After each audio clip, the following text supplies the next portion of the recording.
All right, good morning, everybody. Welcome to Grand Rounds. My name is Mary Leonard. I'm chair of the department, and it is my pleasure to welcome you to Grand Rounds today. It's very special Grand Rounds, one of the highlights of the year. This is the Harvey J. Cohen Endowed Lectureship in Pediatrics, and we're thrilled that we're going to be hearing from Kara Davis on predicting patient outcomes from single cells in childhood cancer. Please make a note of the text code shown here for CME credit, and we'll make that available to you in the chat, as always. Next slide. Just a couple different announcements. We always want to make sure you're aware of the upcoming sessions, and we're going to have another BASS lecture, and that's going to be on global strategies for sickle cell disease with Russell Ware. And then the following week, we're going to hear from Dr. Dubowitz about neglected children, a role for pediatricians. Next slide. A number of really noteworthy upcoming events. So we're the MCHRI seminar series. I hope everyone knows about this. It's a monthly series or an educational series to give people a real understanding of the exciting work in maternal and child health that extends beyond the Department of Pediatrics and in many cases beyond the School of Medicine. We're going to hear about artificial intelligence in medicine and imaging, examples from maternal and child health. This is in part related to the Center for Artificial Intelligence in Medicine and Imaging, which is called the Amy Center. Next slide. Okay, and then the 6th Annual Frontiers in Diabetes Research Symposium is upcoming. David Moss is the co-director of this center. This is really a spectacular lineup, and pediatrics is very well represented. Rehan Lal is Med Peds who trained with us. Anna Gloin obviously is our associate chair for basic science research, David. And so it's a great program with a wonderful keynote speaker, Mark Anderson from the Diabetes Center at UCSF. Next slide. And the Pediatrics Research Retreat, we're getting closer and closer and really excited that it's going to be in person. It's a great lineup. And you can see here, Elise Adams is giving the keynote address with some really outstanding speakers, both within pediatrics, everything from medical students up through faculty, and then people beyond the Department of Peds. Next slide. And I hope everybody is registered for PAS. There's a really strong showing from Stanford. Grace Lee is giving the opening general session. Fernando Mendoza, we're so proud, is the recipient of the St. Jem Award. Bonnie's getting the American Academy of Pediatrics President's Award, and I have the privilege of giving the presidential plenary. And then you can see here that this whole wonderful team is giving a workshop on harnessing coaching to promote a growth mindset. Next slide.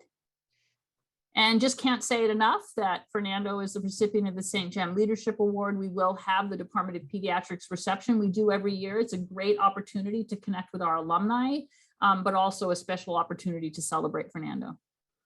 Next slide. Okay, with that, so fun to have the annual Harvey Cohen Endowed Lectureship in Pediatrics. If we were all together in person, there would be a lovely flyer about this award with the history of the award on everybody's seat. But I'll just try to share a little bit of the high points with you. I'm sure you all know that Harvey's a former department chair, and he is the Deborah E. Adicott, John A. Krewall, and Elizabeth Hale Family Professor in Pediatrics, and the Katie and Paul Daugherty Medical Director of Palliative Care. He formerly served as the chair of the department, where he was the Arlene and Pete Harmon Professor and Adeline J. Physician-in-Chief, and he held these posts from 1993 to 2006, before stepping down to return to his career in research. His research interests are clinical trials in leukemia, mechanisms of drug resistance, and determining the roles of proteins in predicting susceptibility to, diagnosing, and treating childhood illness, such as brain tumors, leukemia, prematurity, and inflammatory diseases. And of course, a longstanding interest in palliative care. True to Harvey's personality and commitment to the next generation, when the board decided to create this lectureship in his name, he insisted that it be an opportunity for us to showcase our rising stars, our junior investigators. So we're so delighted that Kara is going to be the speaker this year. Just want to say, I'm looking at the proclamation that the board of directors, the written proclamation at the time the board of directors created this lectureship. And just to give you a little bit of what it said, with deepest appreciation for 13 years of service as chief of staff at Lucile Packard Children's Hospital.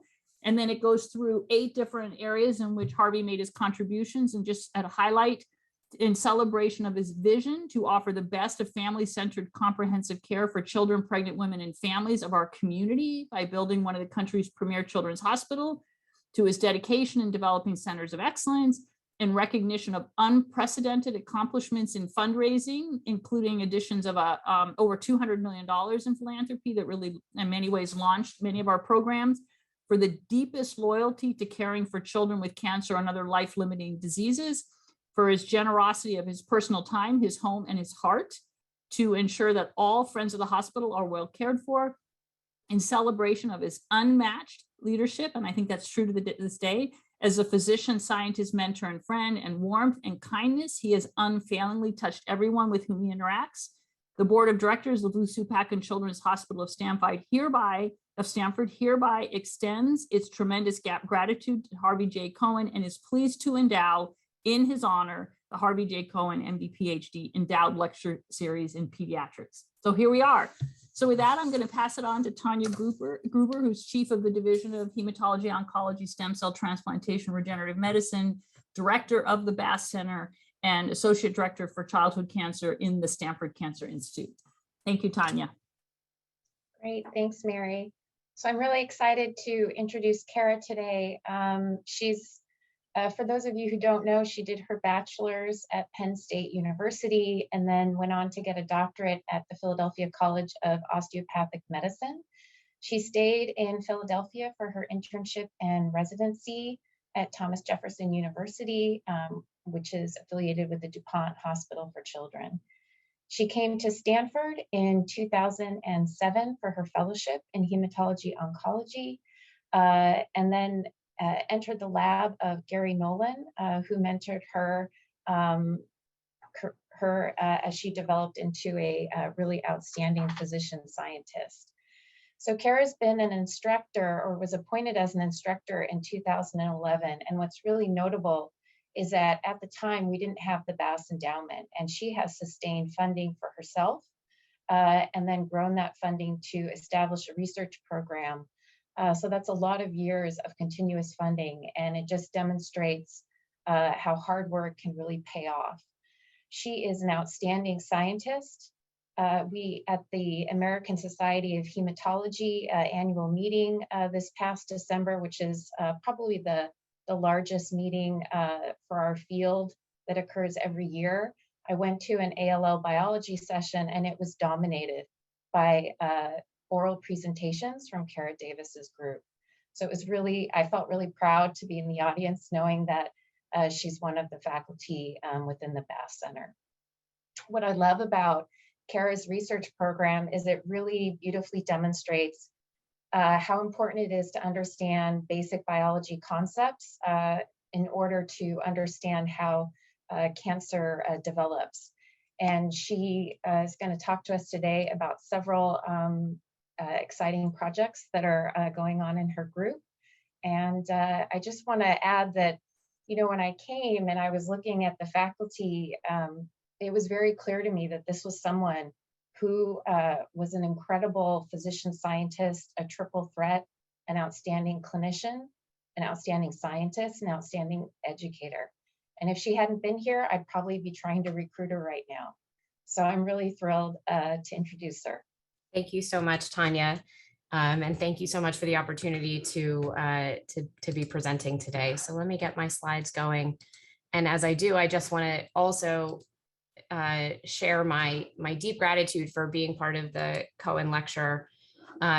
Harvey has been a mentor for me and someone who has really helped me think about science, about taking care of children with cancer, and about being a human being.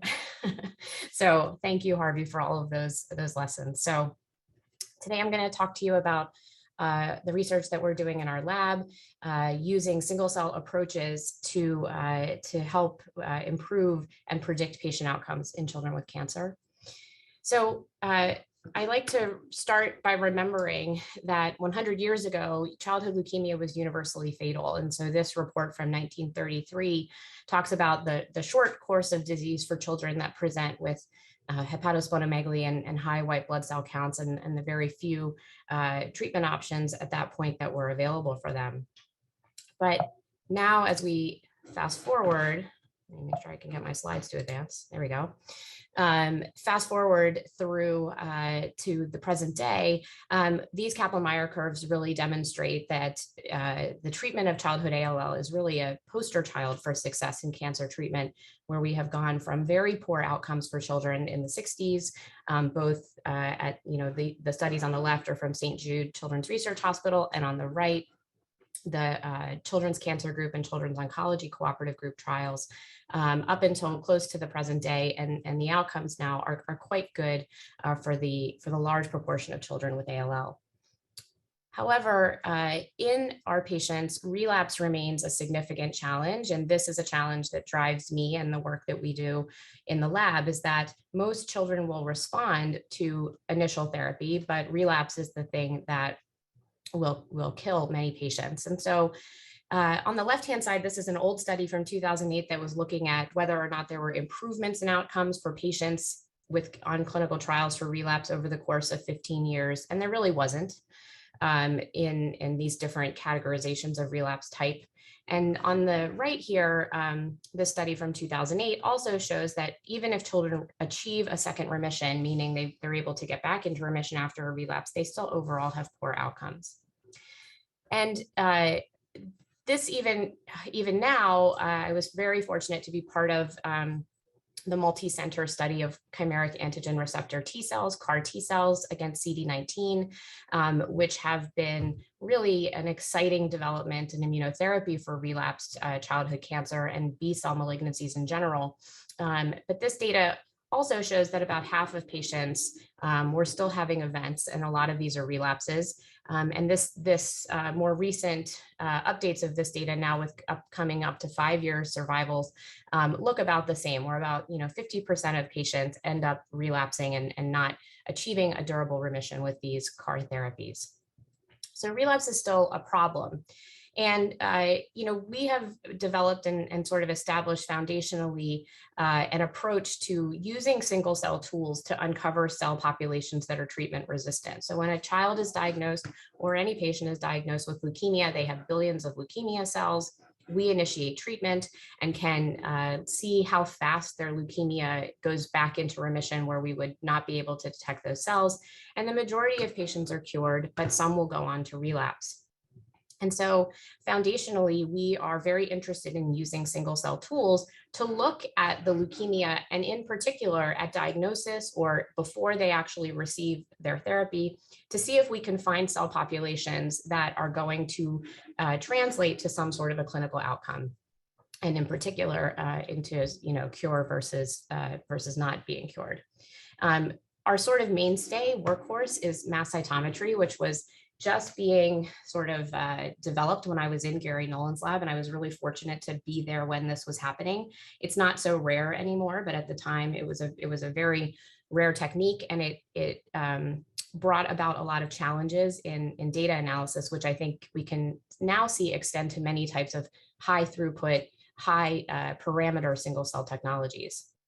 So just briefly, sort of the experimental overflow of how mass cytometry works. And I will say the other name for the instrument is the CyTOF, which I may say. And so our typical workflow is taking our cells of interest, in this case, leukemia cells.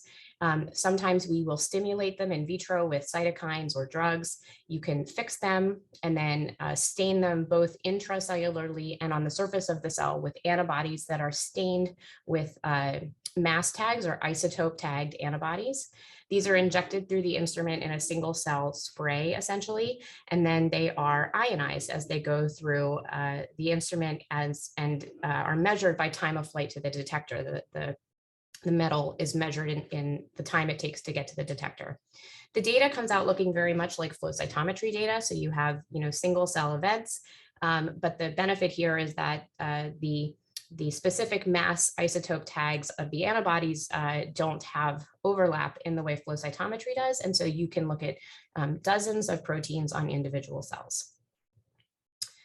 And I quickly learned that, one of the biggest challenges was, and this is something particular to cancer, is the incredible heterogeneity when you are looking at individual cells from patients.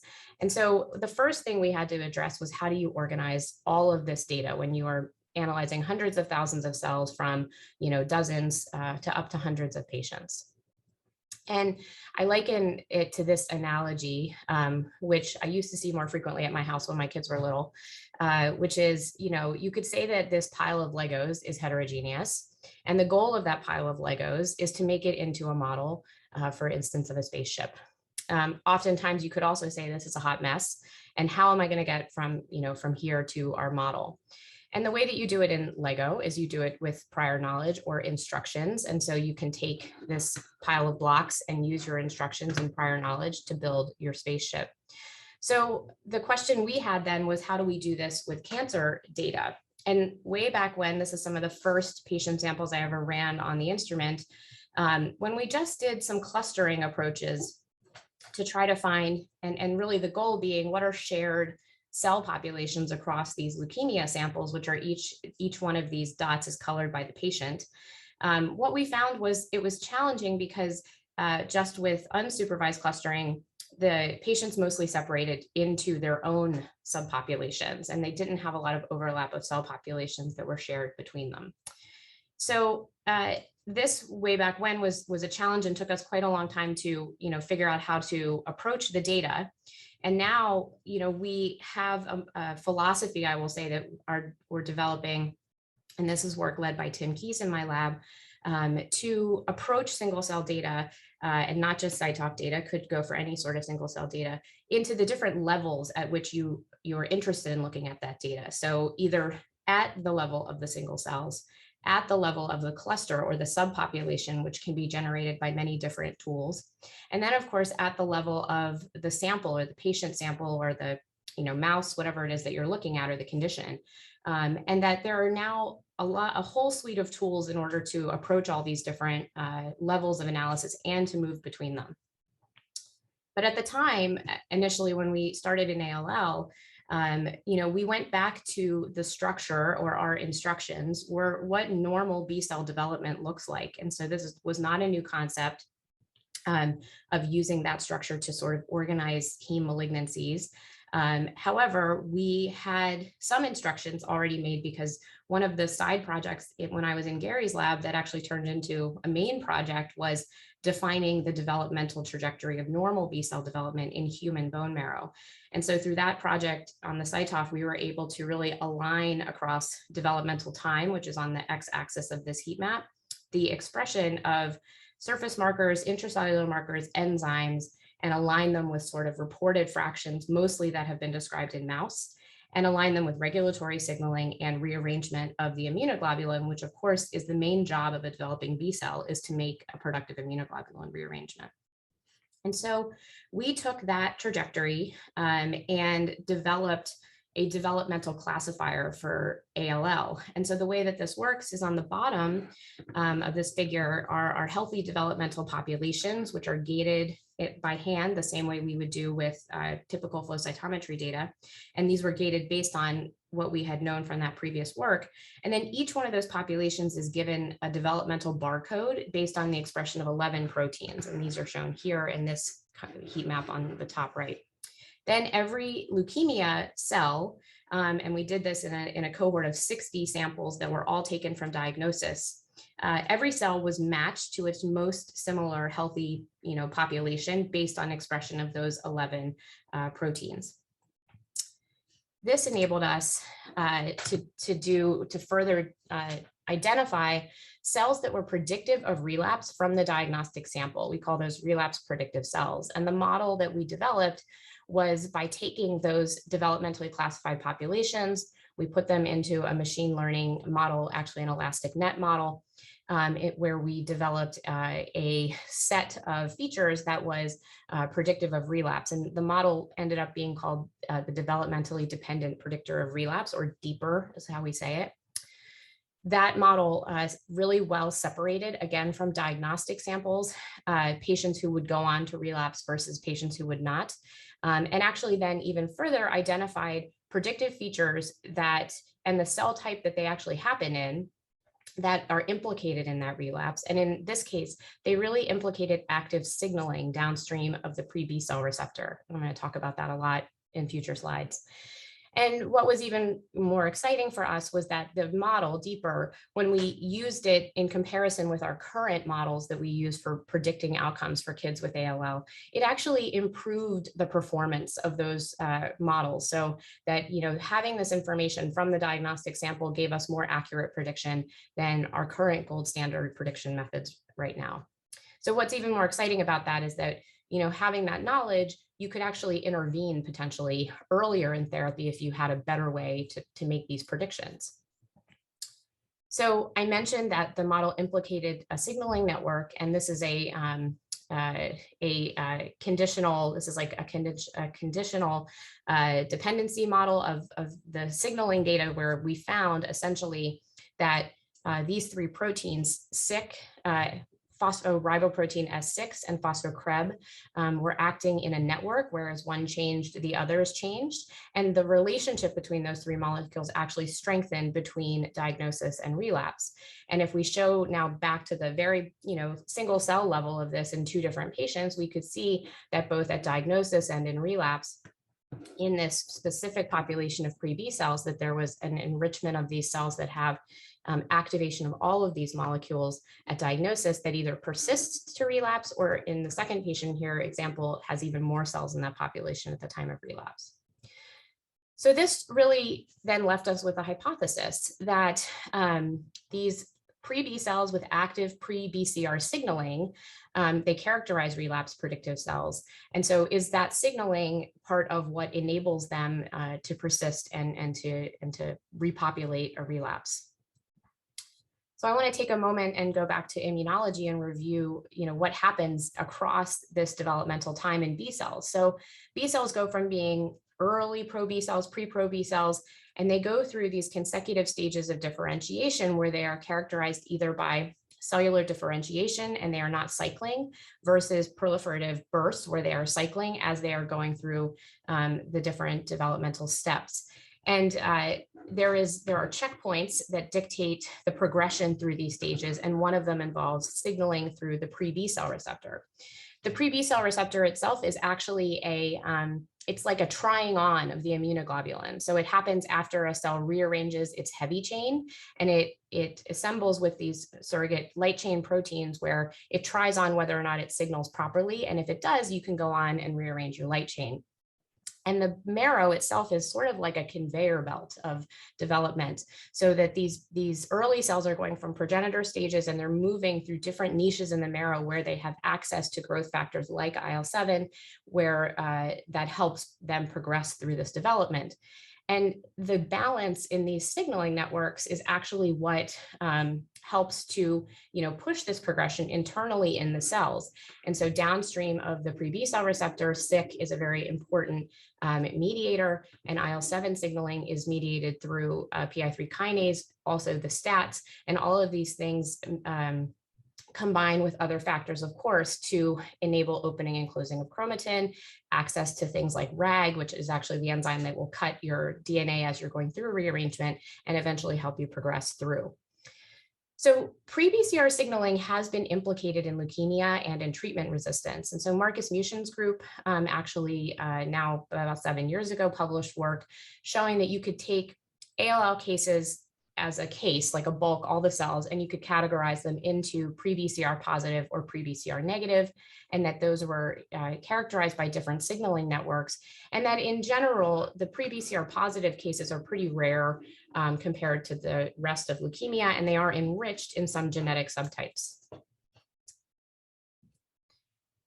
So after the initial data from our model about relapse predictive cells, we like to characterize them, and I like to think about them like this: are these relapse predictive cells that are sort of hiding in the bulk at diagnosis.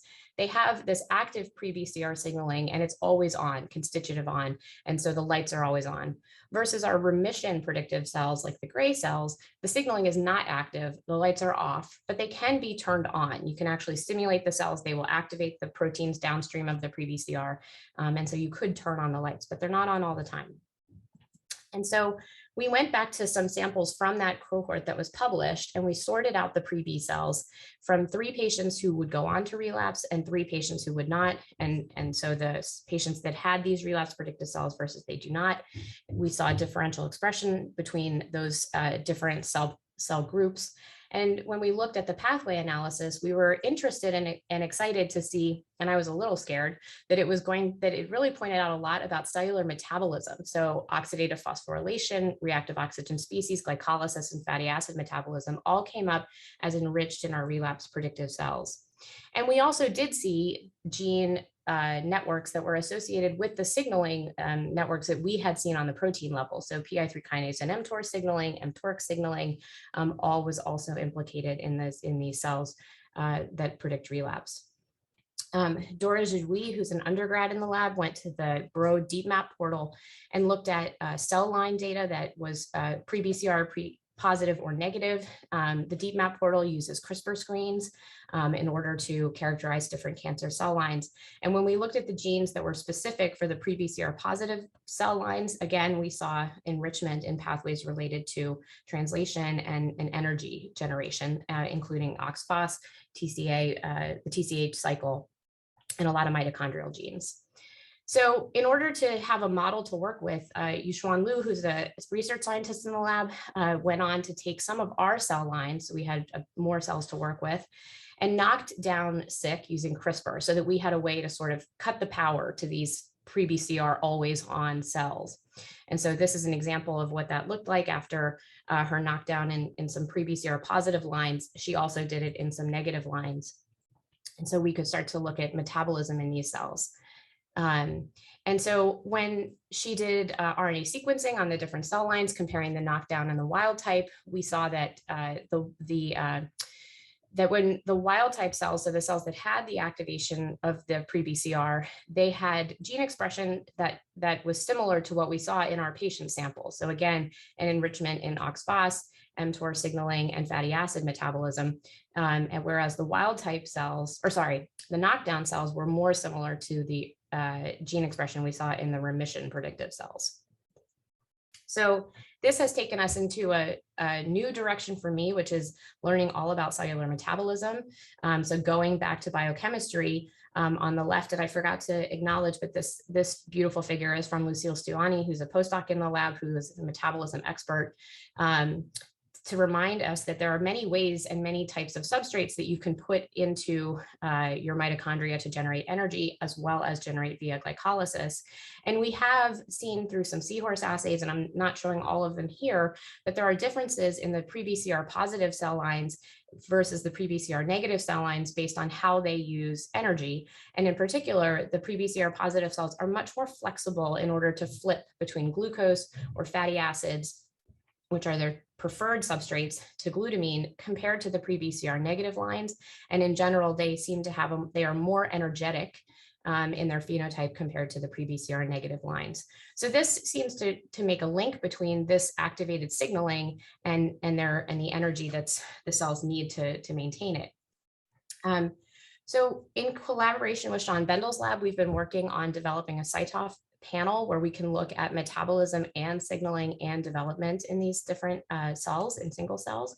Yuxuan piloted this in 9 patient-derived xenograft samples, which we categorize as pre-BCR positive or negative based on their expression of those proteins. And we could see that actually in the positive versus negative patient samples, and they're gated on SYK, so whether or not they actually have a higher level of the protein to initiate the signaling, that there were, especially in the pre-BCR positive samples, that there was always a higher level of signaling downstream of the pre-BCR through like BTK S6, but also with mitochondrial proteins like ATP5A and IDH2, which are all involved in OXPHOS. And so interestingly, this is starting to mirror some things that have already been published in AML about differential metabolic flexibility and how that plays into treatment resistance. And so this is my last slide on this topic because this is a project that's ongoing, but Yuxuan has been further optimizing this approach in collaboration with Miles Lin from Ravi Majeti's lab and Rafael Aguayo, who's in Marseille now, but was previously at UCSF, to be able to sort of do similar assays to what is done on the seahorse and apply it to the CyTOF, where we can actually use metabolic proteins and the measurement of metabolic proteins in combination with ex vivo manipulations of the cells, and couple that with signaling and developmental phenotype and transcription factors so that we can look at the single cell level in patients about how these things relate to treatment resistance and patient outcomes.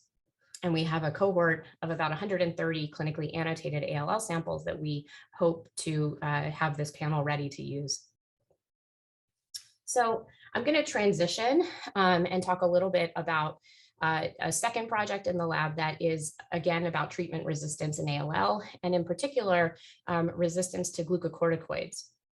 So glucocorticoids are both endogenous and exogenous that we use for many things clinically. I think sometimes I always want to remind myself that they do things, and we oftentimes don't think about exactly what they do on the cellular level, but glucocorticoids have an important role in regulating gene expression. They do this by binding to their receptor, the glucocorticoid receptor in the cytosol of the cell, which then translocates to the nucleus, and the bound glucocorticoid receptor complex can then bind and mediate changes in gene expression in 3 different ways. It can bind directly to glucocorticoid response elements in the genome. It also can bind via transcription factors, or it can do both. It can bind to response elements plus transcription factors, and in that way, it can mediate changes in gene expression. And these actually can either be sort of activating gene expression or repressing. So it can have many different functions based on the tissue and the specific context. In leukemia, glucocorticoids are really a mainstay of therapy and a backbone for ALL therapy and have been for decades. This paper demonstrates the European experience where they usually use a 1-week window. When a patient is first diagnosed, they get 1 week of steroids before they start the rest of their chemotherapy. And through the experience in those clinical trials, it's been well demonstrated that patients who have a better response to prednisone or more cell death after that week of prednisone, so prednisone good responders, have better overall outcomes than patients who have poor response to prednisone alone. I kind of think about this as the poor man's minimal residual disease measurements that we do in a much more sophisticated way now. So Yolanda Sarno in my group has been looking at glucocorticoid resistance. And so to simplify that pathway a little bit, of course, we can see that there are different pro or anti-apoptotic effects of glucocorticoids. And to kind of tie this in a little bit with the cellular metabolism story, Marcus Mushin's group, again, a few years ago, published a paper showing how derangements in normal B cell transcription factors, including things like PAX5 and Ikaros, actually regulate the level of expression of the glucocorticoid receptor. And then that also can change from normal B cells into when you have overt leukemia and the amount of energy that is needed in the cells. So this all started actually way back when I was in Gary's lab. After we published that first paper on normal B cell development, I was really interested in understanding what were the gene expression or gene programs that changed to help mediate those changes developmentally in that differentiation. So we started out by sorting healthy bone marrow from 3 healthy donors into 3 developmental populations and performed RNA-seq. This was before single-cell RNA-seq was as easily available as it is. And when we did some pathway analysis in those experiments, what we found, interestingly, in these normal cells was that genes related to B cell receptor signaling and B cell development moved developmentally in the same way as glucocorticoid receptor signaling, which was really not expected. And, there was not really known a role for glucocorticoids in healthy B cell development. We then went to the CyTOF to see if on the protein level, we could see the glucocorticoid receptor in healthy marrow, and indeed we could. Interestingly, in this heat map down here, it tracks developmentally with pro B cells and the expression of other markers of early B cells like TDT and CD34. And then it starts to decline as cells mature and gain CD19 and CD20.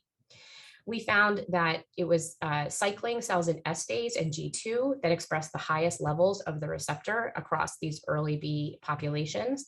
And that if we treated the cells with glucocorticoids, and in particular, we used dexamethasone, that we would see an inducement of cell cycle arrest, but not significant apoptosis actually in these healthy cells. So knowing that the importance of glucocorticoids in ALL therapy, we went to look at some ALL cell lines initially, NOM6 and REH cells. And we could see actually that the NOM6 had about 40% of their cells die after exposure to 2 days of dexamethasone in culture, and that there also was an impact on their cell cycle very similarly to what we saw in healthy cells.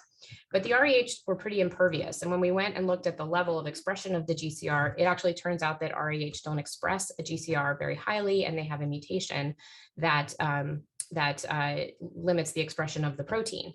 Yolanda went and introduced the GCR back into these REH cells, and that resensitized them to glucocorticoids with similar effects on cell cycle. And but then we were really interested in what are the cells that actually survive the treatment with dexamethasone. And we found that the pro-B cells were the ones that were sort of preferentially killed. And I'll remind you that pro-B cells were the ones we saw with the highest level of the receptor, leaving the pre-B cells as the ones that survived. So looking again at gene expression in these surviving cells, what we found was that cell cycle pathways were downregulated in these surviving cells, but the pathways that were upregulated were interesting. And again, some familiar players. mTORC and mTOR signaling and BCR downstream events were all gene expression programs that were enriched in the cells that survived. And interestingly, we also have seen metabolism show its face here as well, with fatty acid metabolism response to hypoxia also being enriched. So it's likely that there is an interplay, not surprisingly, because of how glucocorticoids work in cellular metabolism in these early B cells. So seeing this activation of genes in the B cell receptor pathway made us think that we could potentially target this pre-B cell signaling to combine with glucocorticoid treatment to improve apoptosis. We did this in some cell lines, and indeed, when we add dasatinib to dexamethasone, we have improved cell killing in these 2 cell lines.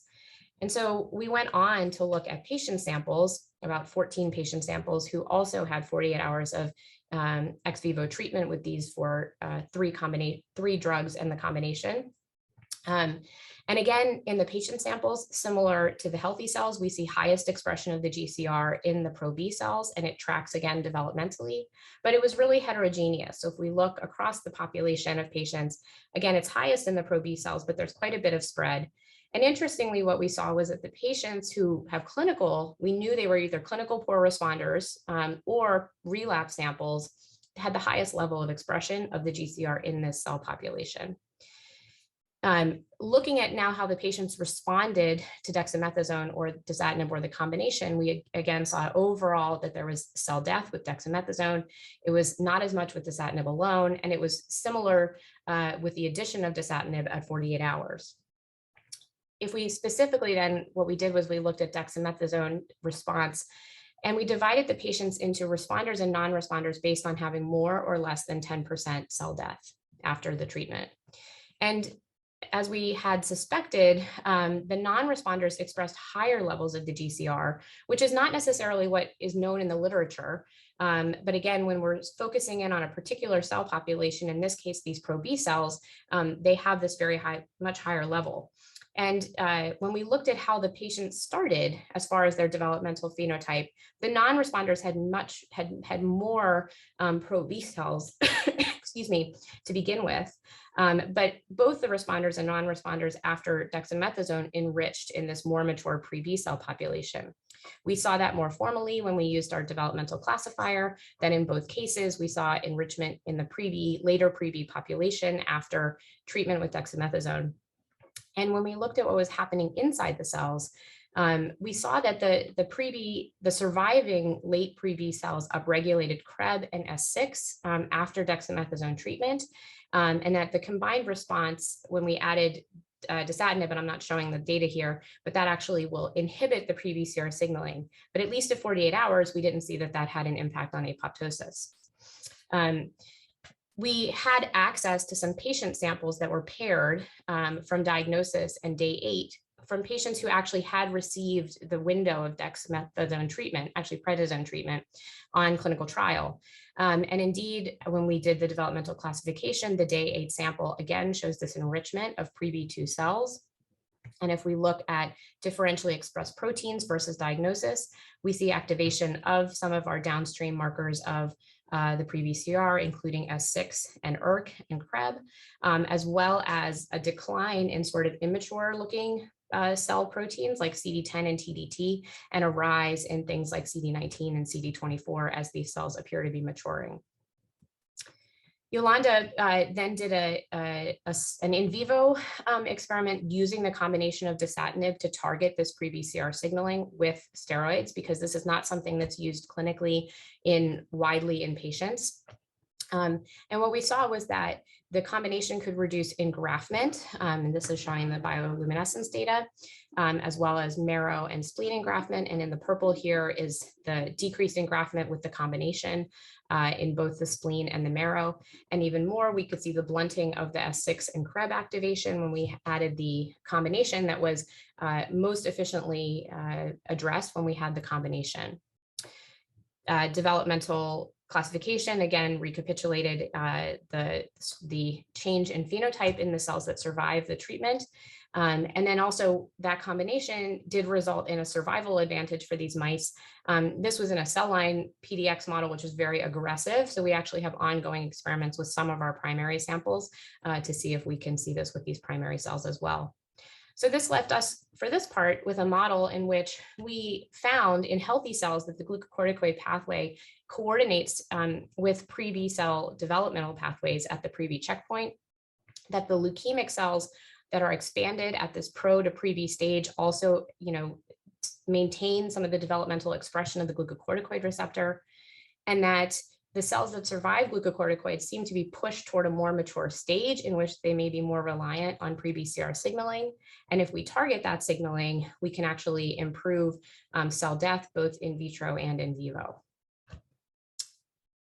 And so I'm going to turn to the last story. I think I have time to get through this, talking about cell resistance in the context now of these newer immunotherapies for relapsed ALL. I mentioned at the beginning that CAR T cells against CD19 have really been impressive for helping kids with relapsed ALL. And having had the pleasure of being part of these now for many years, it's been amazing to be able to have options for these patients. However, as with all things, we always need to do better. So many of the relapses on these trials have been CD19 negative. So the cells downregulate or take the target off the surface of the cells, and now your CAR T cells don't work anymore because the leukemia cells become invisible. There's been many now mechanisms that have been described for CD19 negative relapse after these CAR T therapies. And a couple of them that have been identified have highlighted alternative splicing of CD19 as one of the mechanisms, and that changes either the localization or the ability of the protein to be translated. So Pablo Dumisi in the lab undertook a project where we wanted to, again, see could we find cells before a patient got CAR that would predict whether or not they would have a 19 negative relapse. This is relevant not only for CD19 CAR T cells, but other small molecules targeting 19 like blinatumomab, which is very widely used in adult and pediatric oncology. And so in collaboration with some folks at Children's of Philadelphia, Dave Barrett and Steve Grupp, we had access to a lovely cohort of patient samples that had been expanded in mice and their clinical outcomes, either pre or post CD19 CAR. They were evaluated by CyTOF on our sort of standard ALL panel. And so, of course, then they went through our standard developmental classification. So one of the things that we were challenged with is that initially when Pablo was doing this, he just knocked out CD19 by CRISPR in some cell lines. And when we looked at developmental classification of cell lines, it didn't change very much after the loss of CD19. But when we looked at this in the context of these patient samples, what we found was that if we just directly classified the pre-CAR sample to the post-CAR sample after the loss of 19, we found the enrichment in our pro-B population. But we actually, interestingly, had this enrichment in this population of cells we call early non-B cells, which is sort of a garbage lineage negative population that we have defined. It doesn't have anything that makes us think it's a B cell. So Pablo dug into those cells. And of course, our normal developmental classifier uses CD19 to define cell developmental state. So what he did was he looked at the classifier without using 19, took it out of the definition. And what we came up with was a subpopulation of cells called ProB2 discordant cells, meaning cells that actually, when we include 19 in their classification, they are called ProB2. And if we take CD19 out, they're called early non-B1. And there's actually a lot of differentially expressed proteins that I'm not showing in these cells so it's not just CD19 that is changing when they're losing it. We actually found that these ProB2 discordant cells existed in every sort of category of ALL, including patients who had complete response and including de novo ALL cases, patients who had never gotten CAR and it was their first diagnostic sample, we found those cells, but we don't find them in healthy bone marrow. So they're ALL specific. So digging into that data a little bit more, these discordant cells, Pablo found that there was a difference in frequency of cells that had in their levels of PAX5, which is known to regulate CD19, and also Ikaros, which is a transcription factor I mentioned that may play a role in metabolism, that was also low in these cells. Pablo went on to do some single cell RNA sequencing in a subset of these patient samples and confirmed also at the mRNA level that in the pre-CAR sample from patients who would go on to have a 19 negative relapse, that there was this population of cells that had low levels of Ikaros mRNA. A word or two about Ikaros, what's always interesting in research when old things come around. It was one of the first things I was interested in research when I got into Gary's lab, because there were some papers that came out about its importance in ALL. And so Ikaros is a member of a family of zinc finger transcription factors, where it has a DNA binding domain, and also it usually homo or heterodimerizes with other members of the family, and that's the protein interaction domains at the end of the protein. It's very important. It plays a role in remodeling of chromatin by coupling with the SWI/SNF complex or the NURD complex. And it's important in early development, but specifically in lymphoid specification. And as I mentioned, I was going into the lab in 2008 in Gary's lab, and this paper was published about its importance in pH positive ALL. And then it's been found subsequently to be really important and of poor prognosis when it is deleted in ALL, and also potentially a germline variant of significance for ALL predisposition. So we know a lot about Ikaros in ALL. We don't know anything about it in CAR, and we don't know anything about it in regulating CD19. So Pablo asked the question whether lower Ikaros translates to lower levels of CD19. And so in 3 cell lines, he performed either shRNA knockdown or proteolysis by lenalidomide and asked if CD19 decreased. And indeed, with both methods, surface expression of CD19 declines with declining levels of Ikaros as well. So Pablo went on to take a multi-omics approach to look more deeply at why this is happening. And so again, in our 3 different cell lines with shRNA knockdown, he performed RNA-seq and attack sequencing. And what we found was that the mRNA levels of CD19 don't change after the Ikaros knockdown. However, and there's also no change at the promoter of CD19, so that it is equally accessible in the wild type or the knockdown condition. So that does not seem to be the way that Ikaros is regulating this. But what we did find was that Ikaros seemed to have, in the differentially expressed genes, changes in genes that are involved in RNA splicing. And so many different pathways here involved in RNA splicing. And this, of course, is interesting because Ikaros itself is misspliced in ALL, and that was the first description of the mutations that end up causing problems in ALL. And so when we looked then at different splice isoforms of CD19, we actually found that in the Ikaros knockdown condition, there was a higher frequency of CD19 that retains intron 10. And so intron 10, it's a misspliced, or maybe not misspliced, but alternatively spliced form of the mRNA, and that introduces stop codons. And so Pablo's doing some work to see how that translates into the protein stability. But we found this both in our data and then looking at some other public data, that there is this increased frequency of missplicing at intron 10, which has not been previously described. In addition, going more broadly into the different gene expression pathways, Ikaros, when it is knocked down, we start to see pathways being enriched in myeloid cells. And so the sort of enforcement of the lymphoid identity is lost. And this is another mechanism in which patients may relapse after a CD19 CAR, in which they change from a lymphoid cell to a myeloid cell. So it may be that Ikaros is also playing a role in those types of relapses. We wanted to know then, how does Ikaros knockdown affect the ability to respond to CAR? These are some preliminary experiments in conjunction with Robbie Maisner's lab. Maria Katerina has helped us with this. So putting in wild type versus Ikaros knockdown cells in the face of CD19 CAR T cells, we could see that the production of cytokines was impaired in our Ikaros knockdown cells, IL-2 and interferon gamma even more. And then actually the cell killing, which is done, this is done by an IncuCyte assay over 72 hours, that if we put in wild type cells that we get good killing with the, sorry, I realize my legend is missing here, but the green or the red is what to look at, that you get good cell killing with wild type Ikaros, but as you have Ikaros knockdown, you get impaired cell killing with the CD19 CAR. So together, this has left us with a model that, again, before getting a CD19 directed therapy, there may be ProB2 discordant cells that are CD19 positive in the great population of leukemia cells.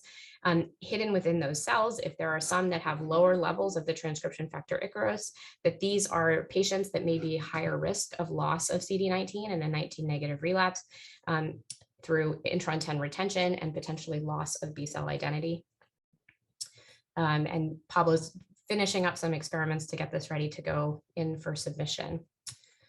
So I'm hoping today that I've been able to describe to you how we organize single cell data in cancer, and that we have gone from having this big mess of very heterogeneous data in different patients in order, and then using the sort of the lens of normal development as a way for us to then go back to that mess of cells and find the most important ones that we need in order to, do better things for patients, identify pathways or potential targetable pathways. And even more, what's been exciting for me is that I feel like I'm learning so much about how all of these different processes in cells regulate development. And so I told you today about signaling and regulation of gene expression by splicing and post-transcriptional modifications, cellular metabolism, and chromatin state. And the truth is, all of these things are interrelated in helping a cell normally develop, and that these processes are all part of that process. And that as we think about that, some of the stories that I told you today, we can sort of bin them in different parts of this graphic. And actually, there's a lot of connections here about how they may regulate to each other. And so we're very interested in and excited to continue to try to tease that apart and see how they all work together. So what's next for us and what's ongoing, I will say, because I've only given you a small slice of what's happening in the lab. So in addition to all of this work on ALL, it has necessitated us developing tools to improve the analysis of mass cytometry data, which is always a moving target. And a lot of these also are relevant to other types of single cell data. So 2 examples of this on the left, Ben Lowe in my group, we just published last month a new approach to batch normalization for mass cytometry data that even more excitingly enables the analysis of multiple public cytometry, mass cytometry data sets together, which is something that has previously been limited, in contrast to how people use public RNA-seq data. So that tool has recently been put out there. And then I mentioned part of this before, but Tim Keyes is working on a really easily interpretable approach and code in order to approach single cell data and a philosophy of how to organize that data, which I think is very helpful, especially if for people who don't think about single cell data every day like we do. And of course, we have many more ALL samples that are waiting for analysis, and it's going to be a big summer in the Davis lab to do a lot of these samples now that we're back to full speed. We're very interested in integrating mutational data and also doing some screening to look for other targetable pathways. We are also addressing antigen loss in the context of other types of immunotherapy, including CD22 targeted immunotherapies in ALL. And so, much more work to be done there. And then I didn't have time, and someday, maybe another time, we'll talk about the work that we're working on in taking these same principles and applying them to other types of cancer, including AML and solid tumor in children. So with that, I will say thank you, especially thank you to my lab, who has been, so wonderful. And I just love working with everybody in the lab every day. I highlighted a couple people's main projects, so Yuxuan Liu, but with a lot of help from Lucille Stuani, who is our metabolism and AML expert. Dora Zhui is an undergrad who's been in the lab since she's a freshman and has become, really a superstar. Ben Lowe, who is our computational powerhouse, Milton Merchant, who helps us with all of our mouse work. And then Yolanda, who has really worked with Yolanda now for probably a decade, and her work in glucocorticoid resistance and now MRD. Estrella is the goddess of the lab. She keeps everything running. Our lab manager couldn't live without her. And then Pablo in the CAR T-cell space, Tim doing computational and AML work. Marta and Pat are both working on solid tumors with high dimensional imaging. Crystal's looking at CNS leukemia disease, and Abhishek is a new postdoc who just started, and he's working on ALL and computational. And I wanted to highlight Adrian Delgado, who's a med student who I met at Mary's house many years ago, who still has contributed, and I still get to see him, and that's been lovely. Of course, our collaborators, our funders, and my mentors, Gary, and Harvey and Mary and Crystal and many, many more. So thanks for the opportunity to tell you about our work, and I'm happy to take questions. Great. Okay, there are already a couple questions. The first is coming from Ben Solomon, who's asking, with increasing integration of repertoire sequencing on single cell platforms, would sequencing the pre-BCR heavy chain provide any insight into the trajectory of the clonal subpopulations?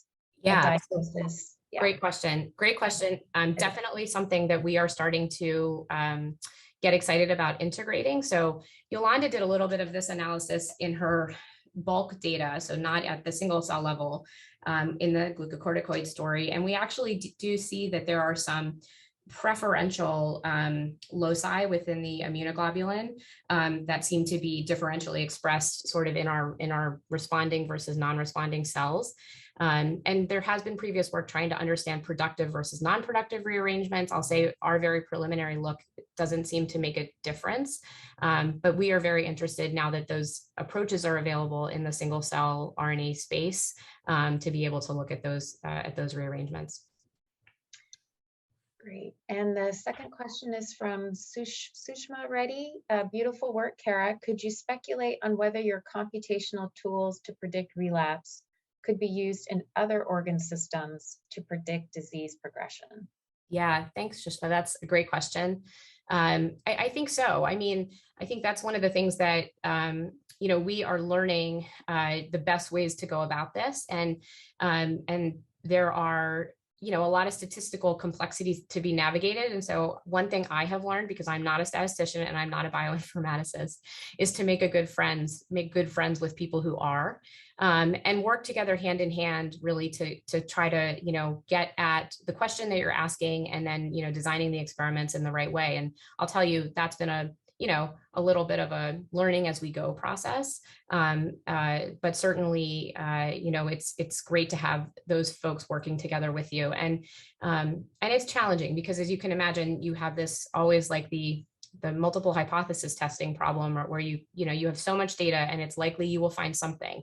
But then trying to understand if it's actually relevant biologically, is it actually causal, takes additional experiments to do. But these are great ways to start to generate hypotheses to chase. Great. And then I have a question. I'm always thinking about translating to the clinic. And if you think about incorporating your BCR signaling inhibitors into a therapeutic setting, I was wondering, do you think it would be, you can imagine two scenarios where you actually don't give that up front and you actually select and try and push cells to become even more dependent on the signaling and Right. then add your dasatinib, versus trying to hit them with both at once at the beginning? And I was just wondering your thoughts on that. Great question, Tanya. So, when I thought about this, like adding dasatinib, or, we're doing some other experiments more specifically with SYK inhibitors. I think at least initially one way to translate it and what to look at would be to do it in the context of MRD. So potentially, like you say, patients who have persistent detectable cells at an early time point, to add a targeting agent to the BCR and see if we can then compare historically to the rate of MRD clearance potentially at like the next time point, and if there is improved clearance by adding it, later. Because of course, adding these tyrosine kinase inhibitors, and we know using dasatinib in Ph positive disease does not come without a cost with toxicity. And so I wouldn't necessarily want to, trade that off for patients who may not actually need it. So I think potentially in the context of patients who demonstrate themselves to have persistent disease could be where we would intervene. Yeah. And I guess that is related to my other question, which was, have you looked at more, and it sounds like you have more specific inhibitors, they're BTK inhibitors. Yeah.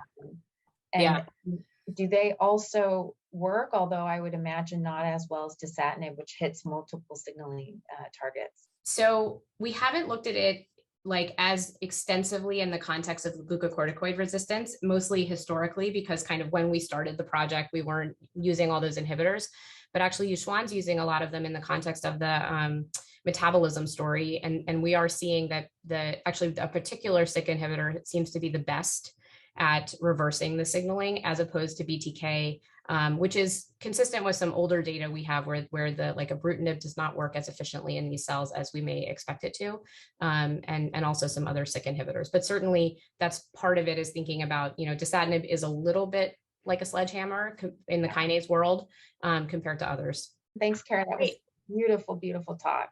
Thanks, everybody. The preceding program is copyrighted by the Board of Trustees of the Leland Stanford Junior University. Please visit us at med.stanford.edu.